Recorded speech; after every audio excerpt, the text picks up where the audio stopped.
Kaabaan isaanii fudhatanii qoma deemanii dhaabachuu malee waa sammuu isaanii keessan. Kanaafiyyuu waan hundumtuu lafa qabachaa jira sadarkaa keenyatti. Akkuma amma isinitti immoo sadarkaa biyya alaattis sadarkaa iddoo garaa garaattis ijoollota dhalataa har'aa kanaa gara kanatti fiduu fi waan tokko illee kaa'aa asumarraa waraabanii kaa'aa deemanii namni dhaggeeffachiisee barreessee shaakalee illee intinaatee illee kaa'u bifa kanaan illee gochaa deemuun ni danda'ama.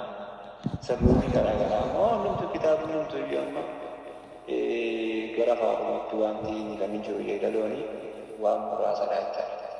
Duggaama bareedaman soma duggaama bareedamanii kanarra baafamee malee warri kaanii siraatiin kaanii geggeeffamu baay'een isaa dhiifamee akkaataa jedhamuuf ta'utti dhiifamee jira jechaadha. Suniyyuu itti deemamaa jira. Warri nuti amma duggaamee jechaadha. Sababii qinee qaannoo maal kana qabuuf sana keessaa immoo wanti garaa garaa immoo namoota sabaratan gaafata waan jedhamu malee wanti inni afaan oromootti buusaa sadarkaa guddaa irra gahamee jira. Maal amma tiiktookii garaa garaa waraabtanii giizii isaanii afaan oromoo isaan amananii jedhan tiiktookii irratti kan gadhiisan baay'een jiru.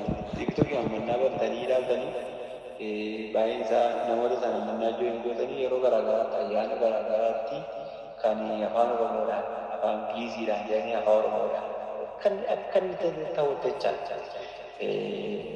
jechaa jiran kennaa jiran illee jiru.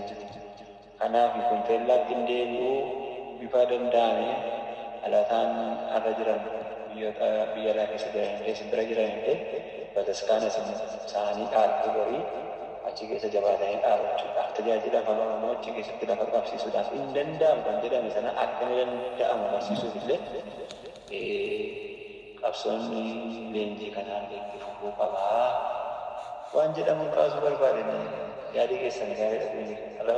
Marii bal'aa akkuma jedhamu